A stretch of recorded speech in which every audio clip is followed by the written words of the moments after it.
Hello, good day. So ngayon, i-adjust po natin ang ating gitara. Last time, ay in-adjust ko ito kasi medyo masakit siya sa kamay. Kaya in-adjust ko siya para maging malambot siya. Ayan. So, ayan. Pero nasubrahan natin siya ng adjust. Ayan o. Kung titingnan natin dito, papakinggan natin dito.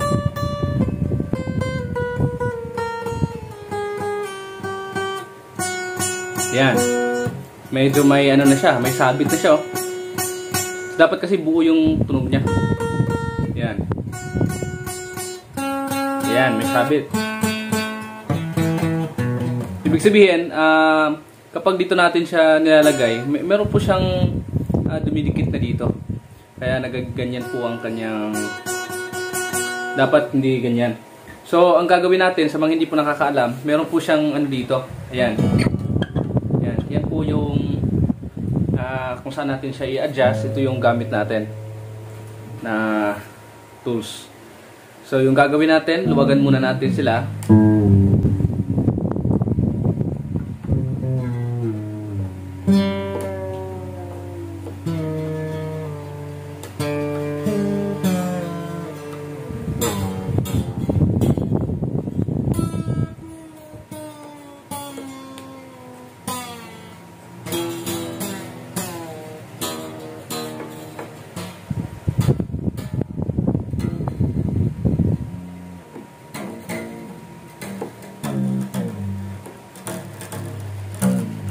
Ayan, maluwag na.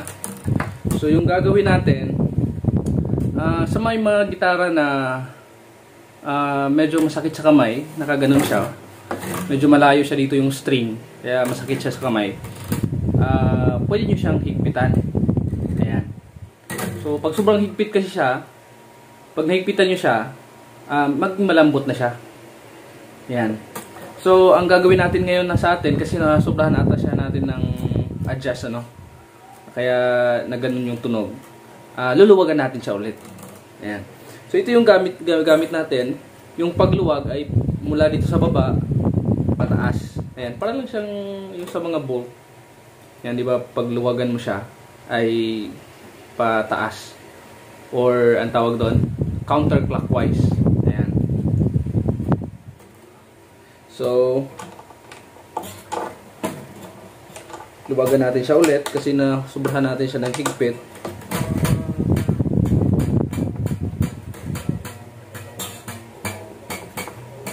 Ayan, luwagan muna natin yung mga string.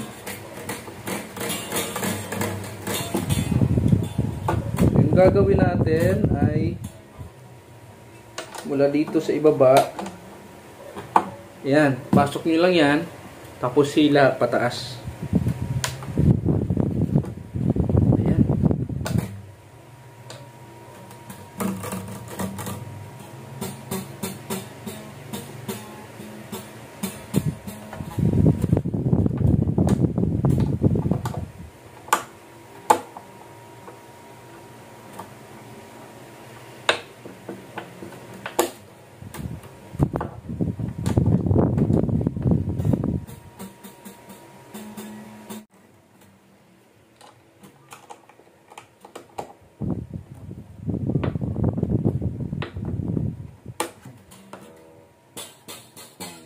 Alright, so ayan na.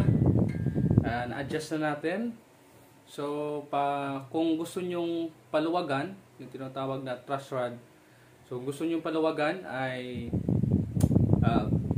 mula dito sa baba papunta sa taas. So that is counterclockwise. Kung gusto nyo namang higpitan ay mula sa taas papuntang baba. So ayan, andyan lang po siya. So ibig sabihin, kapag inyo siyang pinaluwagan, medyo lumayo-layo siya yung distansya ng fretboard at saka yung sa string. So medyo matigas siya. Pero yan, saktong-sakto yan. Kasi sa akin kasi nasobrahan yung adjust ko, yung higpit ko. Kaya yung tunog niya kanina dito, ayan, medyo sagipit siya. So meron siyang parang ingay. Ngayon, buo na siya, bawat frets. So yan.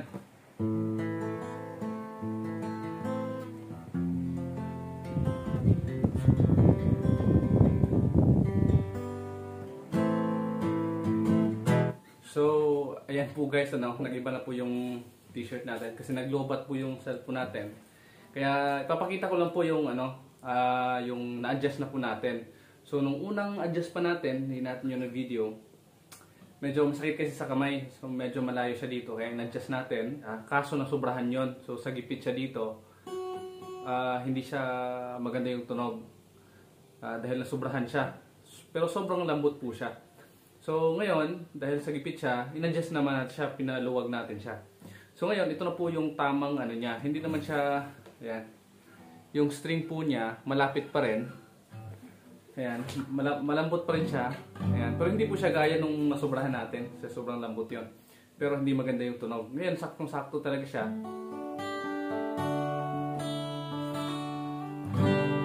Ayan, ayan po yung tunog niya. Maganda na po siya. Wala na siyang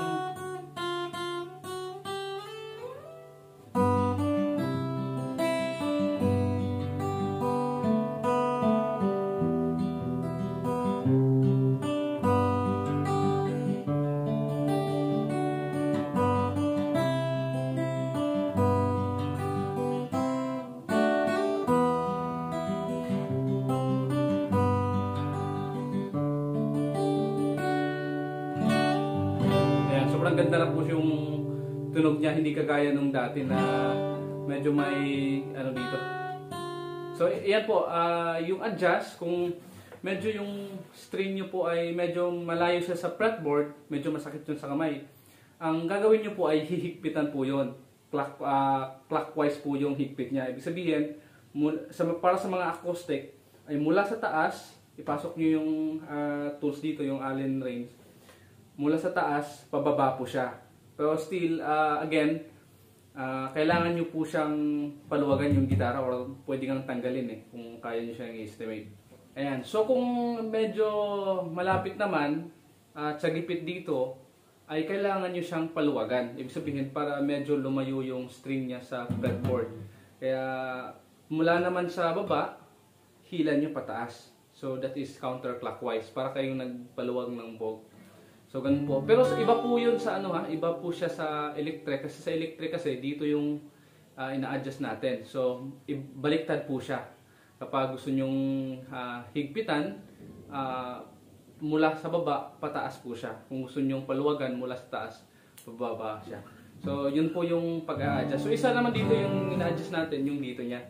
Pero hangga't hindi pa naman kailangan, hindi ko na siya ina-adjust dito kasi lalo na itong gitara ay bago po sa atin. So hindi na po natin siya ina-adjust dito kasi masisira lang dito. So dito muna yung ina-adjust natin. Ayan.